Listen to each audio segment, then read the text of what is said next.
All right, I thought that I would take you guys on for this ride of the invention that I'm trying to come up with. Love your guys' input, your ideas as to how maybe this could be better. I went to church today. It was a good service just to be in the presence of other believers. God's word says to not forsake, to not meet together.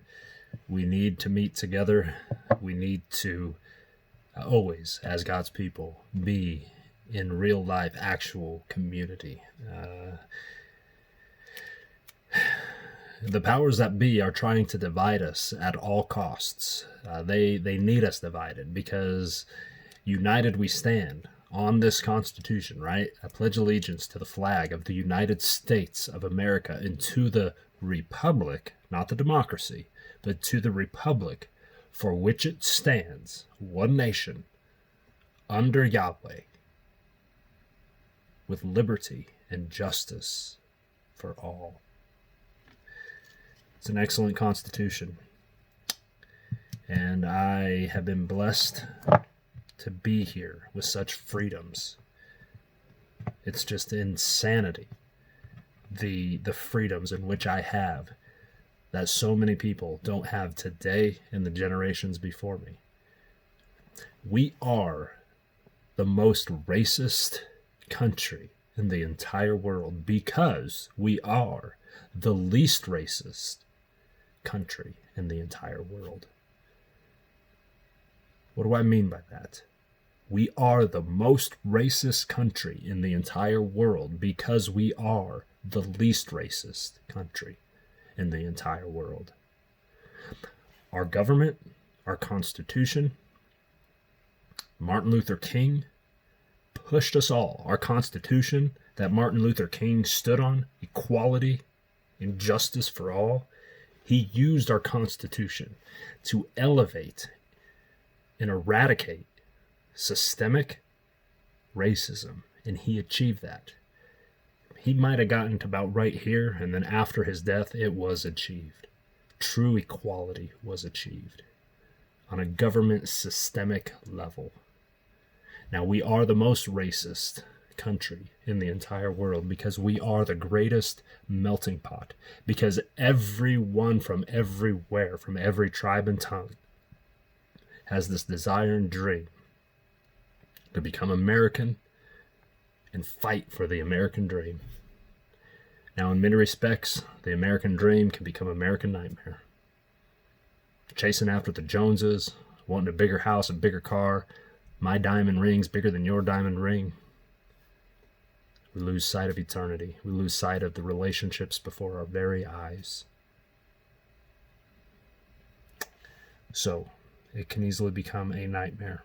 And I'm not saying America doesn't have its problems. We have, in many ways, we are truly the freest country, but with that comes the most evils and atrocity. Hence what I'm about to do here and expose and try to. All right, let's stay on point. Well, real quick, we are the greatest melting pot in the entire world. Thus, racism exists. I can't get this off of me. Racism exists on a macro level because all of these people groups are coming together.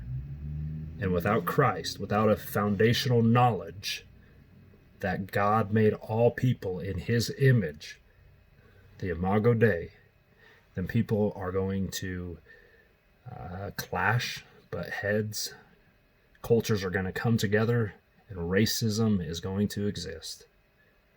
It exists in Kenya, Nigeria, Myanmar, Burma, Thailand. Racism exists all around the world, and the color of skin is just simply an indicator. If your skin happens to be the same color from tribe to tribe, then it's the width of your nose, the width of your eyes, the markings on your war chest plate. It's just simply an indicator. Skin is just an indicator. I went to a ceremony for a good friend of mine to become a citizen of the United States, and he is patriotic, thankful. He's never been oppressed. He's just a good friend that he knows what's up. And I told him, look around this room. There is people from everywhere, every tribe and tongue, wanting to be here. Well, at least they did want to be here. That was 2019. I think they're like, what did I get myself into? I think I'm going to go back home. Well, if we can ride out the storm, we'll get things back to the reasons why you came in the first place. That's my goal. That's my commitment to you. For all the citizens that have come here from Kenya, South Africa, Thailand, Vietnam, Philippines. My pledge to you is I'm going to do everything that I can to keep things as to the reasons why you wanted to come here in the first place.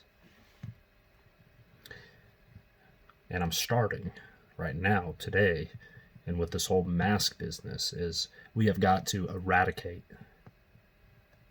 sex trafficking, child molestation. We can't justify it. We can't minimize it. I'm literally getting pushback right now saying that, Daniel, come on now. They're not saying that pedophilia is a sexual orientation. Yes, they are.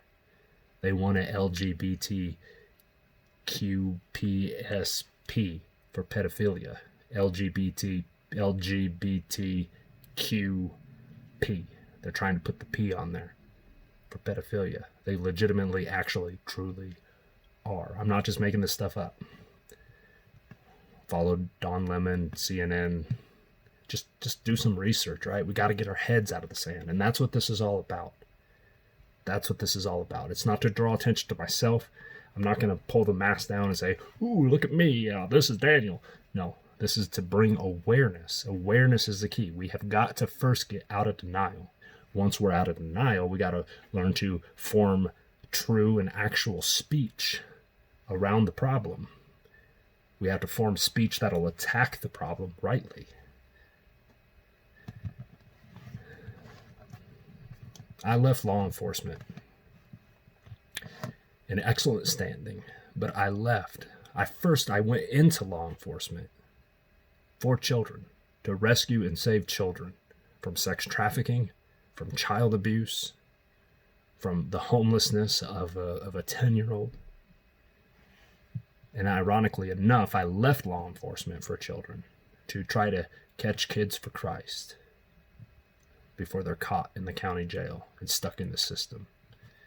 The system will grind you up, spit you out, and in many ways it does not care about justice. Lady Justice's blindfold is slipping off. They're forcing masks on us, but they don't care about Lady Justice's blindfold, which is the most beautiful thing and a foundational thing of the United States. And without her blindfold on, we are going to continue to spiral out of control. For those of you who maybe aren't familiar with what I'm saying, Lady Justice is supposed to have a blindfold where she can't see skin color. She can't see the past history of George Floyd. She can only see what happened that day to him. That justice is unbiased.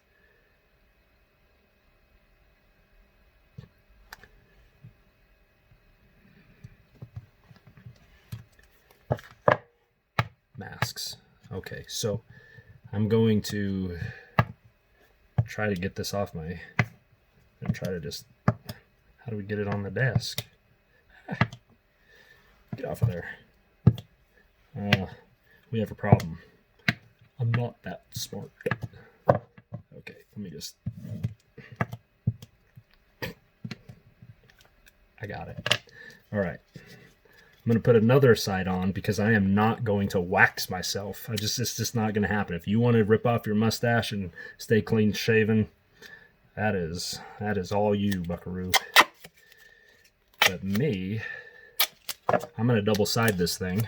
So it's going to be somewhat of an illusion because, all right. And then I'm probably going to put nose plugs up my nose right here just to make a point. But we're going to go pedophilia. How do you spell pedophilia? See, that's another thing. We have got to... How do you spell pedophilia? Pedophilia. I won't write this much. And this is also what I'm talking about. We just have to learn to say the words, right? That's part of getting out of denial. And we don't just want to say the words loosely and nicely, like, oh, pedophilia. We want to be, pedophilia is evil. But we got to practice forming a true rhetoric, a powerful rhetoric, against the false rhetoric that's coming at us. That pedophilia is just a sexual orientation. Okay, logic. If pedophilia is a sexual orientation, then we need to add another one. Here comes another one. LGBTQPG for geriatric. If pedophilia, logically, if pedophilia is, if is the biggest word in the dictionary. If it's a sexual orientation, then geriatricophilia, if you will, needs to be one as well. We need to say, well then, okay, if that's what you're saying, then this little kid must be born to want to give a 90-year-old a blowjob. And I hate the fact that I have to say that, but here is the day and age in which we live. And I'm telling you to reject that narrative. Reject the narrative that pedophilia is a sexual orientation. All they're trying to do is justify their sin, minimize it, and actually keep it, legislate it, legalize it. They're trying to lower the age of consent. Do you know that? Actual real politicians are trying to lower the age of consent. What are we going to do? Have a 10-year-old saying that she can have consent against her parents' wishes? You just give a 10-year-old an iPhone and they'll do anything. They're saying that parents are the greatest threat to their kids. Discipline, raising them rightly. I mean, this is actual, true, legitimate stuff. I'm not making this up.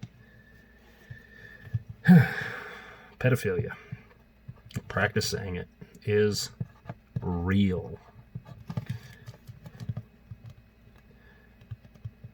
And real evil.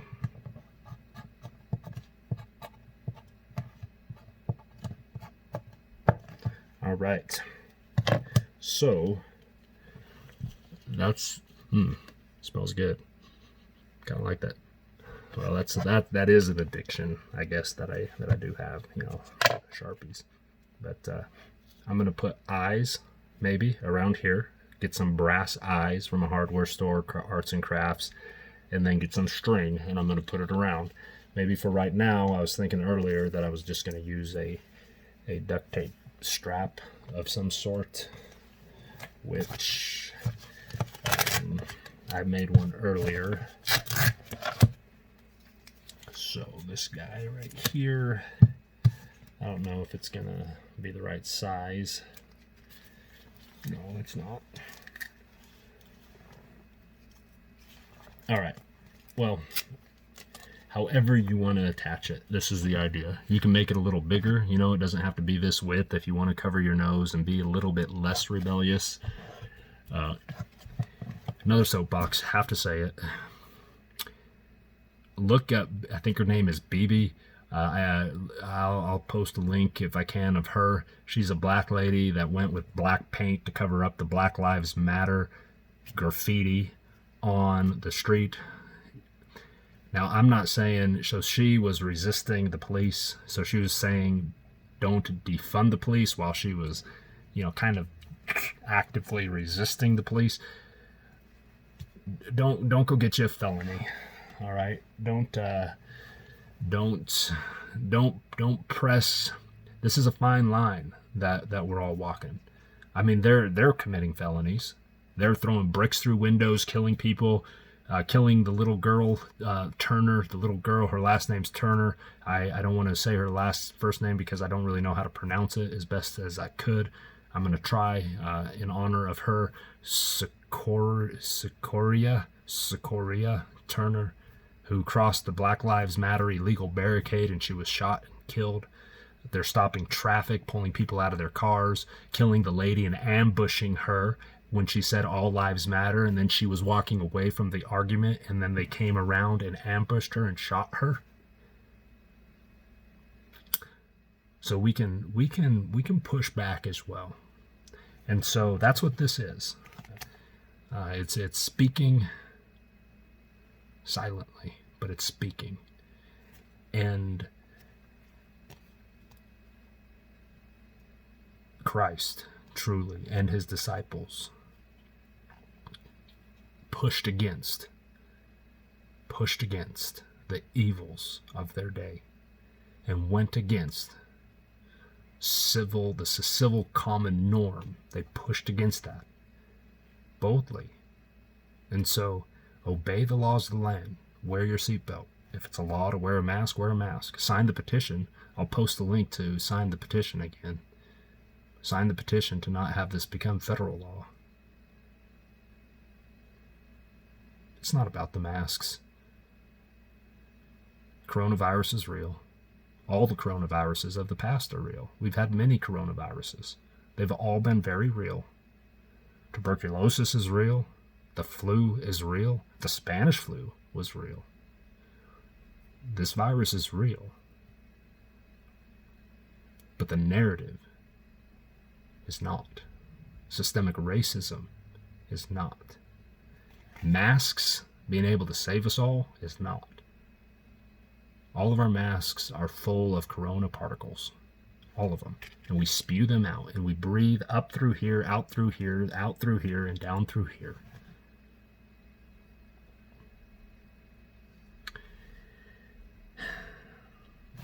Here's the idea. If you want to come with me in this, if you want to make it better, I don't need royalties, I don't need credit. If you want to make masks that look like duct tape, that are actually some type of cloth, and write this on there, print it on there, go for it. I don't have the bandwidth and the wherewithal, and that's just not my lane that I'm going to be running in. I'll buy one from you, or maybe you could just give me one. But here's the idea. Pedophilia is real, and it's real evil. And it's real evil. We have got to raise awareness. We have got to plead with the silent minority.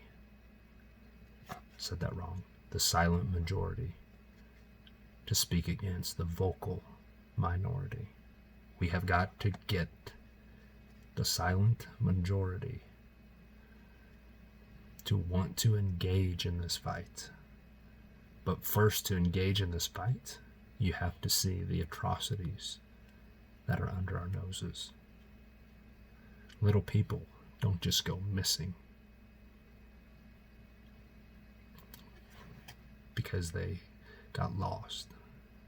They go missing because they were deceived and enticed for sexual purposes, molestation, and to literally suck their blood out from them. Sandra Bullock, she even talks about having children's foreskins on her faces on the Ellen DeGeneres show. She's saying that they get them shipped from either, I think she said, South Korea. I mean, she's just said it. Look it up. These are words coming out of her own mouth. The foreskins of children to look younger. And that's not where it ends, my friends. It's not where it ends. Children are kidnapped, used and abused for sexual purposes, gratification of the evil perpetrator. And their livelihood, their very life, their very essence is sucked out of them for the benefit of their predators. This is not a conspiracy. It's a theory that has proven true. Just like the earth is round. It was a theory once that the earth was round. And that theory has proven to be true, just like this theory. It is no longer a theory. It is a fact. And if you're a flat earther, we can rent a plane and we can fly around the world. I'll show you. I know some pilots that'll be happy to fly you around the world.